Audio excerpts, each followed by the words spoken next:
So thank you all for being here with us today. My name is Patrick Ober. I'm the Director of Programs and Operations here at Stepping Stones, and we're excited to share some information with you all about our summer camp programs that we have available for individuals with disabilities. So here at Stepping Stones, our mission is to promote independence, improve lives, and promote inclusion for children and adults with disabilities.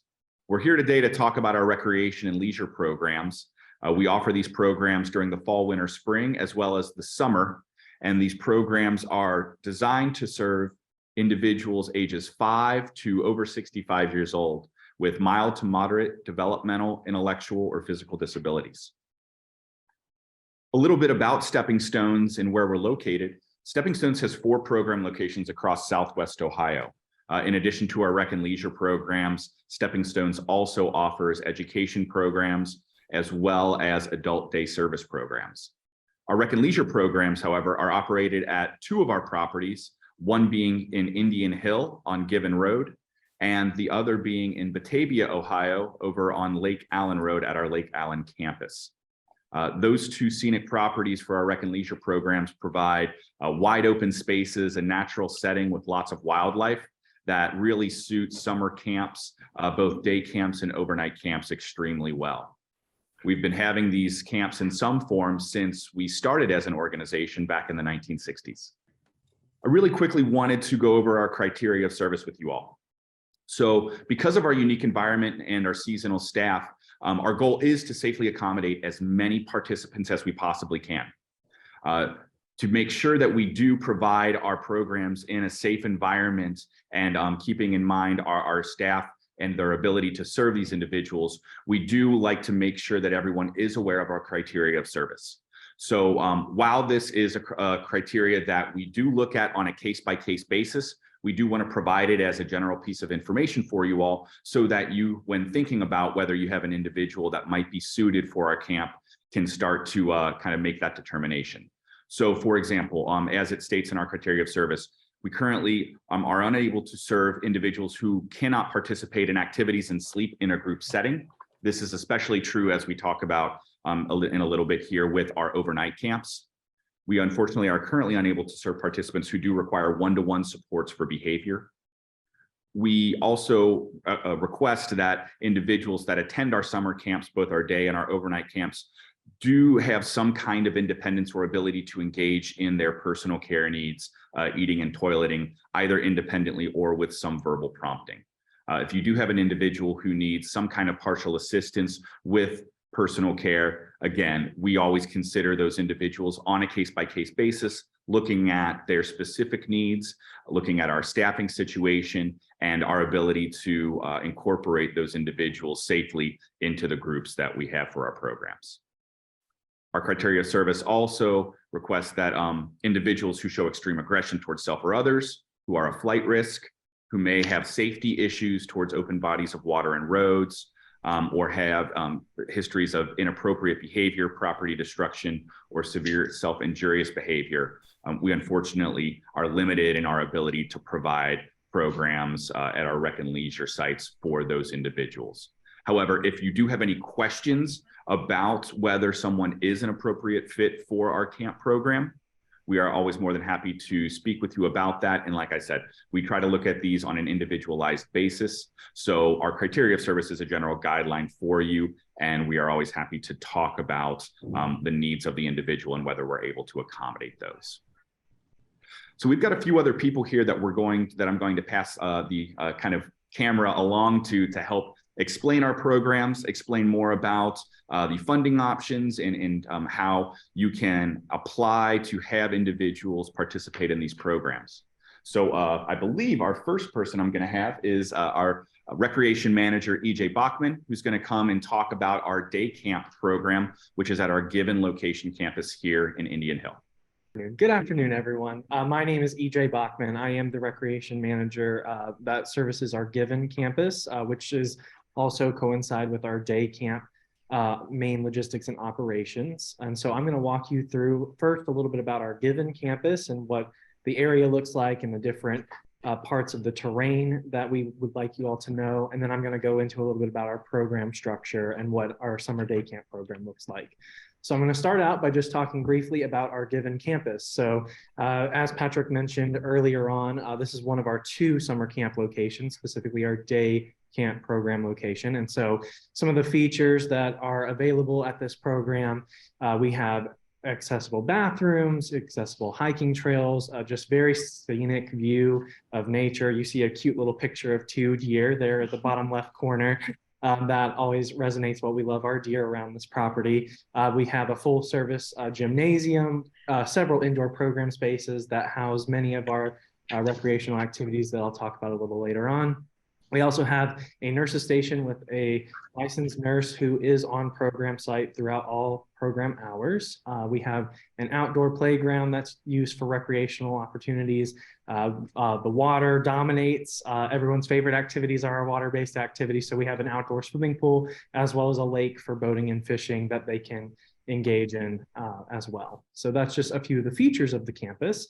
So now I'm going to talk a little bit more about the program itself. So our summer day camp program welcomes children and teens for a recreational opportunity to be outdoors and engage in different activities that they may not have the same exposure to in whether it be in a school environment or in a different environment that is in their home. So we are trying to provide those unique opportunities. And every once in a while, every single day, we try to explore different parts of the campus. And you'll see some of those pictures throughout this program. So the ages that we serve currently, we start as young as 5 years old and we go all the way up to the age of 22 years old.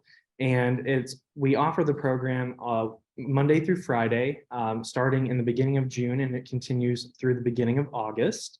And so the ages and arrival times are a little bit different based on age. So ages 5 to 12 arrive at 9 a.m. and they'll stay and stick around all the way until pickup at 3.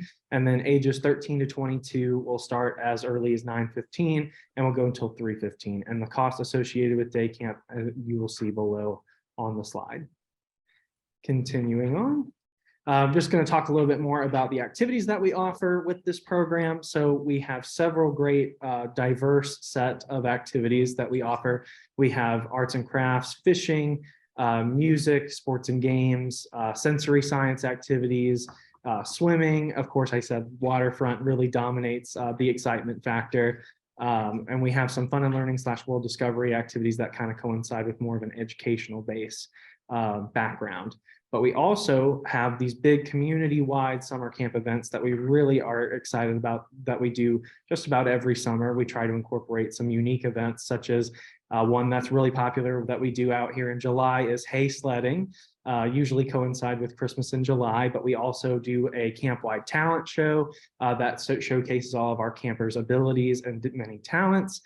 We also do a spirit week at the end of the summer, which is so we have weekly themes, but then we have a week that we dedicate to different daily themes at the end of the summer that our counselors and staff really hype up. We do ask that every family, we provide their campers' own lunch and pack their own lunch and bring that with them to program.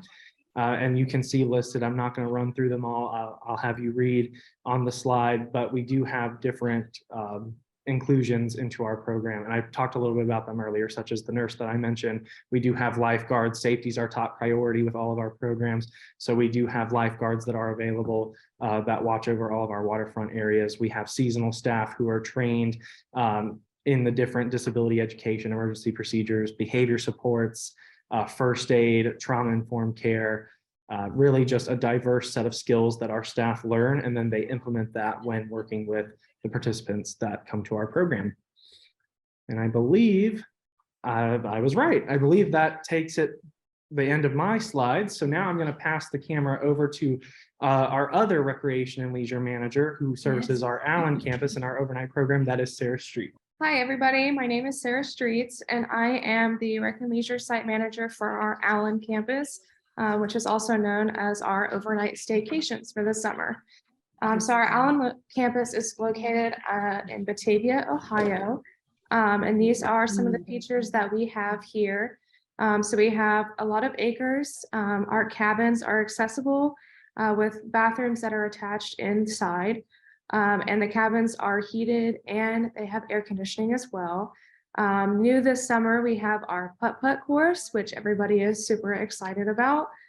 We have an adaptive archery range. We have lakes for fishing and boating. We've got an outdoor pavilion and ton of outdoor spaces for program areas. And we have our outdoor swimming pool, a kitchen that serves breakfast, lunch, and dinner for when campers are there. And we do include special diets for that as well. And we have our nurses station as well with our licensed nurses. So a little bit more details about who we serve and the days. So this is a 5-day summer retreat that has a ton of different things that we can do. So fishing and boating is always the biggest one. And of course, swimming is preferred activity. And we serve ages 16 to 65 plus. And we do 8 5-day sessions. So we have 4 sessions in June, and then we have 4 in July that also run into early August. And some of the activities that we do that are really big hits is our archery. We do bonfires the first day that they're there, so we get to make s'mores as well. We have creative arts, fishing, dance parties. That's always a big hit as well. Game nights, nature, swimming, talent shows, and more. The past couple of years, we've gotten to do the hot air balloons, which is always crazy. It's fun. It's one of everybody's favorite things to do. Even if they don't ride in them, they love watching them. So we obviously have adaptive activities suited for everyone. Our on-site licensed nurse is there from 7 a.m. to 9 p.m. And then we have delegated nurse on staff as well for after hours that she's not there. Certified lifeguards at all the swimming and waterfront activities. Again, as I mentioned earlier, our kitchen does breakfast, lunch, and dinner, and they accommodate to dietary needs. And then just some of the things that our seasonal staff are trained on, and they're trained a week before camp, is disability education, emergency procedures, behavior support intervention, first aid and CPR, and then activity adaptation and trauma-informed care. And next, I believe, is Jeannie. Hi, everyone. Our schedule for our overnight program, just wanted to point out, you'll see it kind of blocked into 2 sections, June and the last 4 sessions into the first week of August.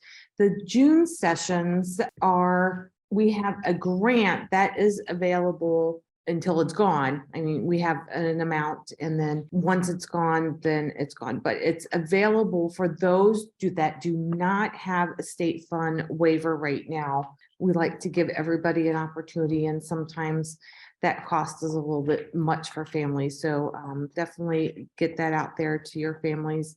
For the month of June, we do have that grant opportunity. So, and if anybody has any questions, they have to live in the state of Ohio and they have to be of 18 years of age. How we pay for services, we take all the state funded waivers, the IO, level 1 and self waivers, the family support services, county vouchers.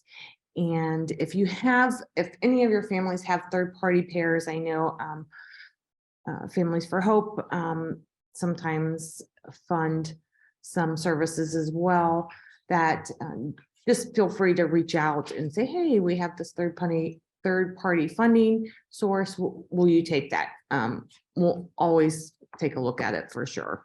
And then, of course, they can private pay for services as well. And when everybody does their doc, rather they have a waiver or not. So there's a lot of things that we're looking at when reviewing the ISPSs, which come from the SSAs, and all staff review those. And if questions, we definitely reach out. The outcomes, the frequency, level of supervision, all that is documented and for your review at any time. So on the registration process, new participants, it's a little bit more than participants that have been here in the past. So if you have a new participant, they would go ahead and you can register online, or they can request a form, the application form, paper form. I'm happy to email that, mail it out, whatever's necessary. Registration, and then there's a master medical form that we send out to the parents, and that is completed by their doctor. Once we receive the application registration, that goes into our system. If again, they have not been here before, we have one of either EJ or Sarah, depending on which location, will reach out and schedule a pre-program assessment. And this can be done over the phone. If the family is, really, they want to see and tour the facility, that's fine. We're more than happy to schedule that as well, but it's not necessary. We can do this over the phone. And then once they are approved by program, then we go into the funding part. If they have a waiver, then our compliance coordinator, Corey Geis, will reach out and request the plan and funding for that.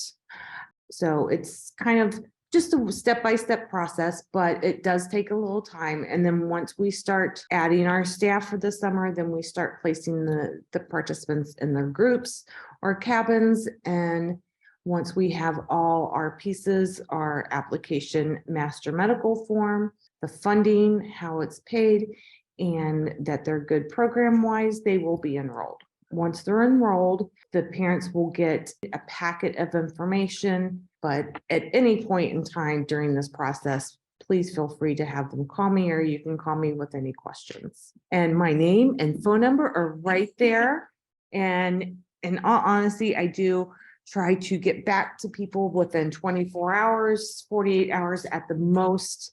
But I like to respond in a very timely manner. So please feel free to let me know if you have any questions.